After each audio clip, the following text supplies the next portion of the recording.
Master plan যারা করেছেন আপনার সঙ্গে আর কে কে ছিলেন দয়া করে তার নামগুলো প্রকাশ করুন। লন্ডন কনস্পিরেসির হোতা হিসেবে যাকে দেশের মানুষ মনে করে ডক্টর খলিলুর রহমান, যিনি ইন্টারিম গভর্নমেন্টের সিকিউরিটি অ্যাডভাইজার ছিলেন।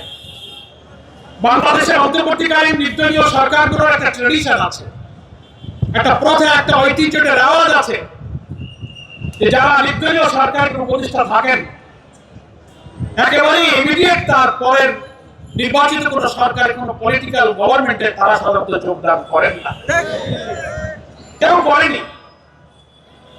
আর আপনার ভূমিকার ব্যাপারে আজকে ক্ষমতাসীন সরকারি দল নির্বাচনের আগে বিএনপির অনেক সিনিয়র নেতারা আপনার বিরুদ্ধে অনেক বক্তব্য রেখেছে। আপনার ষড়যন্ত্র, নির্বাচনকে নিরপেক্ষ না করা, দেশের বিরুদ্ধে নানান ষড়যন্ত্রের ব্যাপারে বিএনপির অনেক সিনিয়র নেতারা যারা আজকে মন্ত্রিসভায় আছেন, সেই ভিডিও অডিও এখন অনলাইনে ভাইরাল আছে। তারা আপনার ব্যাপারে বক্তব্য রেখেছেন, আপনাকে অন্তর্বর্তীকালীন সরকারের উপদেষ্টা থেকে অব্যাহতির জন্য দাবি করেছেন। তাদেরই সরকারে আপনি যোগ দিলেন, শুধু ইচ্ছা করে যোগ দেন নাই। নিশ্চয়ই সরকারের যারা আছেন, ডিপ স্টেটে যারা ছিলেন, those who are policy maker, যারা পলিসি মেকিং করেন, তারাই পছন্দ করে আপনাকে পিক আপ করে আপনাকে আবার ক্যাবিনেটে নিয়ে আসছে। অর্থ হলো যে এখানে আসবার আগে যখন আপনি অন্তর্বর্তীকালীন সরকারের প্রতিষ্ঠানের দায়িত্ব গ্রহণ করছিলেন, আজকে যারা সরকার গঠন করেছেন ওই দলের যথেষ্ট উপকার আপনি ওই সময় করেছেন।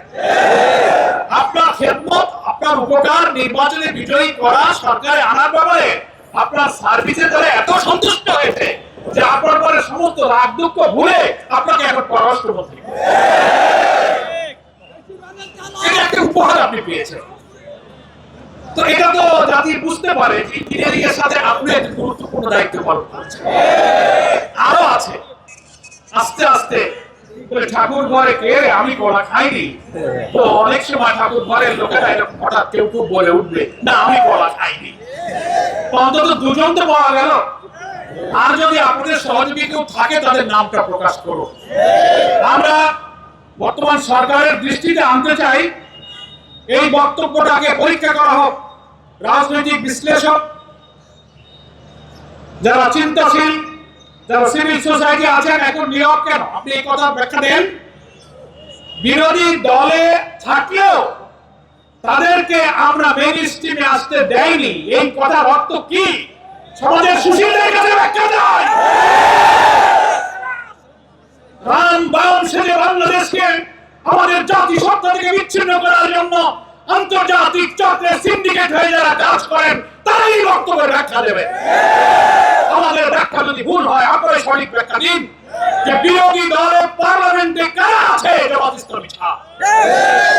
হয় জেনারেল চৌধুরী হতে পারে, তিনি যদি অন্তরের দিক থেকে সিনসিয়ার থাকেন, অপরাধ না করে থাকেন, তাহলে তিনি অকপটে তার এই বক্তব্যের ভুল স্বীকার করতে পারেন যে আমি আমার কথা ভুল বলেছি। যতক্ষণ তা না বলবেন ততক্ষণ দেশবাসীর বিশ্বাস করার যৌক্তিক কারণ আছে যে আপনি জামাত ইসলামীকে বিরোধী দল থেকে সরকার দলে আসার পথে আপনারাই বাধা দিয়েছেন।